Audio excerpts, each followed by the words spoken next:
રાદડિયા સરકાર કરી શકે, ગુજરાત સરકાર કા ના કરી શકે?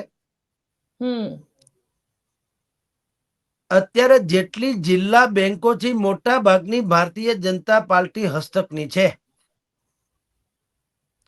તો જયેશ રાદડિયાએ તો તમને રસ્તો બતાવ્યો કહેવાય.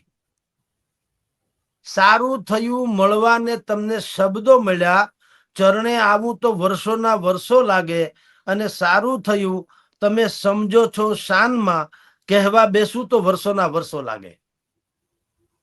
જયેશભાઈએ એવું કામ કર્યું, એવી સુંદર ભૂમિકા ભજવી કે રાજ્ય સરકાર જો એમાંથી પ્રેરણા લે તો 56 લાખ કિસાનો અને એનાથી પણ વધુ એવા ખેત મજૂરો અને એનાથી પણ વધુ એવા માલ પશુઓ અને રાજ્ય સરકાર સ્વયં, આ બધાની માથેથી આફત હળવી થઈ જાય.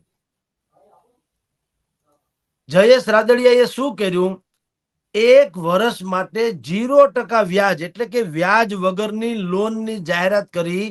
હેક્ટર દીઠ 12,500 એટલે કે અને 5 હેક્ટરની મર્યાદા સુધીમાં, એટલે 12 પંચા 60 ને બીજા 5 ગણો તો 65,000 રૂપિયા સુધીની લોન, એક પણ પ્રકારના વ્યાજ વગર. વ્યાજનું જે નુકસાન જશે 100 કરોડ રૂપિયા થવાનું છે અંદાજ. 100 કરોડ એને કીધું બેંક ભોગવી લેશે. હવે આને કહેવાય મરદના બચ્ચા, ને આને કહેવાય વ્યવહારુ પોલિટિશિયન જે છે ને, પ્રેક્ટિકલ પોલિટિશિયન્સ, વ્યવહારુ રાજનીતિજ્ઞ, એ આને કહેવાય. 1300 કરોડ રૂપિયાની અલગ ફાળવણી એને કરી દીધી. આપવા પડે તો 1300 કરોડ રૂપિયા અલગ એને રાખ્યા. હવે આ છે ને ઊંટના મોઢામાં જીરા બરોબર છે.